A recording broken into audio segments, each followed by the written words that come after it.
तो चलिए आगे बढ़ते हैं हमारे आज के दिन के इस तीसरे वीडियो की तरफ। इसके पहले भी 2 वीडियो हम पब्लिश कर चुके हैं, नहीं देखे तो चैनल के वीडियो सेक्शन में जाकर देख सकते हो। और हमारा एक और चैनल है, इस वीडियो के डिस्क्रिप्शन में उस चैनल का लिंक आपको मिल जाएगा। वहाँ पर भी डेली हम शेयर बाजार की अपडेट्स आपको देते रहते हैं। तो देखिए, बात करें यहाँ पर एक बहुत ही आउटस्टैंडिंग अपडेट आपको देखने को मिलेगी। इंडिया और वियतनाम में एक बहुत ही ज़बरदस्त स्ट्रैटेजिक पार्टनरशिप का एक्सटेंशन होता हुआ हमको नजर आएगा। और ये बहुत ही बड़ी अपॉर्चुनिटी क्रिटिकल मिनरल्स कैटेगरी के लिए यहाँ पर बताई जा रही है। तो पूरा का पूरा डेटा है क्या, सिंपल वैसे मैं एक एक करके सारी चीज़ें आपके सामने यहाँ पर रखने वाला हूँ, तो हो सके तो वीडियो के अंत तक बने रहेगा। तो देखिए, भारत और वियतनाम अपग्रेड कर चुके अपना जो रिलेशनशिप है या अपना जो पार्टनरशिप है उसको एक अलग लेवल पे, जिसको हम बोल सकते हैं एनहांस कॉम्प्रिहेंसिव स्ट्रेटेजिक पार्टनरशिप। तो ये प्रॉपर आप कह सकते हो ऑफिशियल नेम आपको यहाँ पर देखने को मिल जाएगा।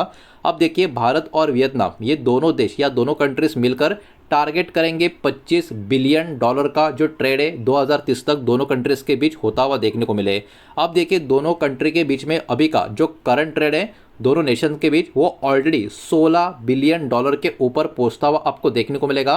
फाइनेंशियल ईयर मार्च 2026 का जो एंड हुआ है उसके हिसाब से नंबर यहाँ पर इन्होंने दिया है, वही मैं आपके सामने यहाँ पर प्रेजेंट कर रहा हूँ। अब देखिए, जो मेन फोकस एरिया इन दोनों देशों के बीच में जो ट्रेड का है वो कौन सा है, क्रिटिकल मिनरल्स। और आपको पता होगा अभी के टाइम पे मिनरल्स क्या पूरी दुनिया में सारे देशों का जो डिपेंडेंसी है चाइना के ऊपर बहुत है, और सारे देश अभी एक और नया ऑप्शन यहाँ पर ढूंढते हुए नजर आ रहे हैं। तो ये कहीं ना कहीं बहुत ही इंपॉर्टेंट पॉइंट यहाँ पर नजर आ रहा है। उसके अलावा रेयर अर्थ एलिमेंट्स के ऊपर यहाँ पर फोकस होगा, एनर्जी का कोऑपरेशन किस तरीके से होता है उसके ऊपर फोकस होगा, और सप्लाई चेन का जो सिक्योरिटी है इसके ऊपर भी यहाँ पर इस डील के तहत ध्यान दिया जाएगा। अब देखिए, ये वाला जो खबर है हमारे लिए इतना इंपॉर्टेंट क्यों है, ये सबसे पहले आपको समझना होगा। वियतनाम के पास एक्चुअली में एक बहुत ही बड़ा रेयर अर्थ का रिजर्व आपको देखने को मिलेगा। वियतनाम एक्चुअली वर्ल्ड का सेकेंड लार्जेस्ट, जी दोस्तों, आपने एकदम ठीक पढ़ा, ठीक सुना, ठीक देखा, वियतनाम दुनिया का सेकेंड लार्जेस्ट रेयर अर्थ का रिजर्वर आपको देखने को मिलेगा। चाइना के बाद दुनिया में सबसे ज़्यादा रेयर अर्थ का जो रिजर्व्स है वो चाइना के पास है। उसके बाद दूसरा देश अगर कोई है तो वियतनाम है। तो ये पार्टनरशिप, ये स्ट्रैटेजिक डील क्यों इतनी इंपॉर्टेंट है और कितनी बड़ी है, इसका अंदाज़ा अभी तो आपको लग जाना चाहिए। रेयर अर्थ के जो मिनरल्स है वो बहुत ज़्यादा इंपॉर्टेंट है। ऐसा हम क्यों कहते हैं, बिकॉज इनका जो यूज़ होता है वो ईवी बैटरीज में होता है, सेमीकंडक्टर में होता है। हम बोलते हैं कि मोबाइल, कार, हर चीज़ में सेमीकंडक्टर चिप ज़रूरी है, लेकिन उस सेमीकंडक्टर्स के लिए रेयर अर्थ मिनरल्स भी ज़रूरी है, और वो यहीं से मिलेंगे। तो ये सारी चीज़ भी आपको ध्यान में रखनी है। उसके अलावा डिफेंस इक्विपमेंट में ये इंपॉर्टेंट है, सोलर पैनल्स के लिए इंपॉर्टेंट है, विंड टर्बाइंस होते हैं उनके लिए इंपॉर्टेंट है, और जो इलेक्ट्रॉनिक्स है उनके लिए भी ये महत्वपूर्ण है। तो रेयर अर्थ का महत्व कितना बड़ा है ये तो एटलीस्ट आपको यहाँ पर समझना होगा। इतना ही नहीं, इंडिया ये भी चाहता है कि चाइना के ऊपर का जो डिपेंडेंसी है वो भी कम करता हुआ नजर आए, बिकॉज चाइना का कभी कुछ मतलब बोल नहीं सकते, कभी भी अपना मूड चेंज कर देगा तो प्रॉब्लम बहुत ज़्यादा सप्लाई चेन में क्रिएट हो सकते हैं।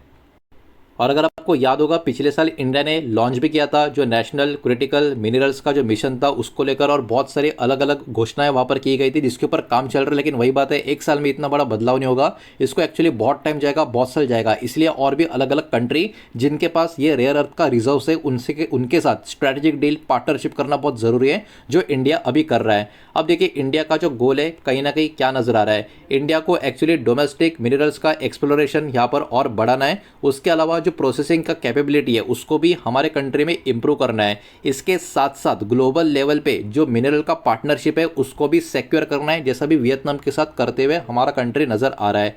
इंडिया एक्चुअली पार्ट भी आपको देखने को मिलेगा एमएसपी का, मतलब जो मिनरल सिक्योरिटी पार्टनरशिप होती है उसका, खास करके इसमें अमेरिका, ऑस्ट्रेलिया, जापान जैसे देश आपको देखने को मिलेंगे। इनके साथ इंडिया का एमएसपी पार्टनरशिप भी यहाँ पर हमको नजर आ रहा है। इंडिया इस पर्टिकुलर पार्ट का मतलब हिस्सा भी आपको नजर आएगा। तो ये भी हमारे देश के लिए बहुत ही अच्छी एटलीस्ट पॉजिटिव बात आपको देखने को मिलेगी। अब देखिए, इंडिया को बेनिफिट कैसा होगा, हाउ कैन इंडिया बेनिफिट, तो ये सबसे पहले आपको समझना होगा। स्ट्रॉन्गर सप्लाई चेन, इसमें क्या है, इंडिया कहीं ना कहीं सिक्योर कर सकता है इस डील के वजह से लॉन्ग टर्म का एक्सेस क्रिटिकल मिनरल्स का। और इसके कारण क्या होगा, इसके कारण कहीं ना कहीं जो सपोर्ट मिलेगा कौन से इंडस्ट्री को, ईवी का जो मैन्युफैक्चरिंग हमारे कंट्री में होगा उसके लिए सपोर्ट मिलेगा, रिन्यूएबल्स एनर्जी सेक्टर को बढ़ावा मिलेगा, इलेक्ट्रॉनिक इंडस्ट्री को सपोर्ट मिलेगा, डिफेंस मैन्युफैक्चरिंग को सपोर्ट मिलेगा। तो ये अपने आप में काफ़ी बड़ी बात, पॉजिटिव बात हमारे कंट्री के लिए यहाँ पर निकल कर आएगी। एनर्जी और टेक्नोलॉजी का कोऑपरेशन का भी यहाँ पर जो बात हो रहा है, ये जो पार्टनरशिप है कहीं ना कहीं बहुत ही ज़बरदस्त तरीके से इंप्रूव कर सकती है कोऑपरेशन बहुत ही अलग अलग कैटेगरीज में, जिसमें ग्रीन एनर्जी, बैटरी का जो टेक्नोलॉजी है उसमें, फार्मास्यूटिकल्स में और डिजिटल टेक्नोलॉजी जो है उसमें। तो कहीं ना कहीं एनर्जी और टेक्नोलॉजी का जो कोऑपरेशन का डील के अंतर्गत जो बात हो रहा है, ये भी दोनों देशों के लिए, खासकर हमारे देश के लिए अभी के टाइम पे बहुत ज़्यादा ज़रूरी पॉइंट नज़र आ रहा है। तो अब तक हमने जितने पॉइंट्स देखे सारे के सारे काफ़ी पॉजिटिव थे, लेकिन मैं हमेशा बोलता हूँ सब कुछ पॉजिटिव नहीं होता, कुछ ना कुछ तो कंसर्न, चिंता, नेगेटिव चैलेंजेस नज़र आते ही आते हैं। तो यहाँ पर भी कुछ चैलेंजेस आपको देखने को मिलेंगे। तो देखिए, सबसे पहले लॉजिस्टिक और प्रोसेसिंग इशू यहाँ पर आपको नज़र आएगा। वियतनाम भले ही चाइना के बाद दूसरा सबसे बड़ा रेयर अर्थ या मिनरल्स का रिजर्व वाला देश हो, लेकिन वियतनाम अभी भी फेस कर रहा है क्या, कमज़ोर लॉजिस्टिक का इंफ्रास्ट्रक्चर। मतलब वियतनाम भले ही हम देखने के लिए, कहने के लिए बोले कि काफ़ी ज़बरदस्त तरीके से आगे बढ़ रहा है, लेकिन वहाँ का भी जो लॉजिस्टिक का इंफ्रा है कमज़ोर है। इसके साथ साथ मिनरल्स उनके पास तो भर भर के है, लेकिन उसको प्रोसेस करने का टेक्नोलॉजी उनके पास लिमिटेड है। हाई कैपिटल का रिक्वायरमेंट रिफाइनिंग के लिए लगता है, वो भी उनके लिए अभी के टाइम पे एक प्रॉब्लम है। इसके वजह से क्या एक्चुअली हो रहा है, चाइना अभी भी डोमिनेट कर रहा है प्रोसेसिंग इस कैटेगरी को। मतलब यहाँ पर लार्ज रिजर्व भी चाइना के पास है और वियतनाम भी कहीं ना कहीं डिपेंड है हेवीली चाइना के ऊपर। किस चीज़ के लिए, एडवांस रिफाइनिंग के लिए, बिकॉज ये प्रोसेसिंग भी करना पड़ता है, वो अभी भी किसी भी कंट्री के पास चाइना जैसा अवेलेबल बिल्कुल भी नहीं है। तो बहुत ही बड़ा रिजर्व के साथ साथ प्रोसेसिंग का जो एक बहुत ही बड़ा आप कह सकते हो एक पर्टिकुलर टैग है, वो भी अभी भी चाइना के पास ही आपको नजर आएगा। ट्रेड डिफिसिट का कंसर्न भी यहाँ पर हमको देखने को मिल रहा है। इसमें अगर आप देखोगे तो इंडिया ऑलरेडी ट्रेड डिफिसिट आपको देखने को मिलेगा बहुत सारे जो एशियन कंट्रीज है उनके साथ, और जो पॉलिसी मेकर से कहीं ना कहीं उसमें बैलेंस ट्रेड का एग्रीमेंट्स होना, ये भी कहीं ना कहीं काफ़ी ज़रूरी अभी के टाइम पे माना जा रहा है। जहाँ तक बात करें ग्लोबल कॉम्पिटिशन की, तो देखिए बहुत सारे जो अलग कंट्रीज़ है, मतलब बाकी की भी कंट्रीज़ है, वो भी ट्राई कर रहे हैं सिक्योर करने का वियतनाम का जो मिनरल रिसोर्स है उसको। लेकिन कहीं ना कहीं भारत ने जो अभी एक कर दिया है, वो हमारे लिए एक बहुत ही बड़ी जीत आपको देखने को मिलेगी, क्योंकि आने वाले समय में इसमें जो कंपटीशन है जियोपॉलिटिकल, वो और भी इंक्रीज होता हुआ हमको नज़र आ सकता है। तो खबर भी अपने आप में काफ़ी ज़बरदस्त है। तो कहीं ना कहीं इसके कारण हमारे मार्केट के जो लिस्टेड कंपनियां, लिस्टेड स्टॉक है, उनके ऊपर भी इसका इंपैक्ट आ सकता है। तो वो एक एक करके यहाँ पर हम देखेंगे। लेकिन जो भी स्टॉक मैं आपको बता रहा हूँ, कंपनी बता रहा हूँ, किसी भी तरीके का इन्वेस्टमेंट का एडवाइस नहीं है, बाय सेल का रिकमेंडेशन नहीं है। इस बात को भी यहाँ पर आप ध्यान में रखें। वीडियो को प्लीज़ लाइक कर देना, वीडियो को शेयर कर देना। पहली बार चैनल पे आ चुके हो तो चैनल को भी सब्सक्राइब जरूर कर देना। सबसे पहली कैटेगरी देखने को मिलेगी इलेक्ट्रिक व्हीकल और बैटरी का जो थीम है उससे कनेक्टेड, जिसमें Tata motor, Exide industry, Amar Raja energy and mobility, ये कुछ नाम आपको देखने को मिलेंगे। उसके बाद इंजीनियरिंग और इंडस्ट्रियल मेटल्स की बात करें, उसमें हिंदाल्को इंडस्ट्रीज, वेदांता, एनएमडीसी के ऊपर बाजार का फोकस बना रह सकता है।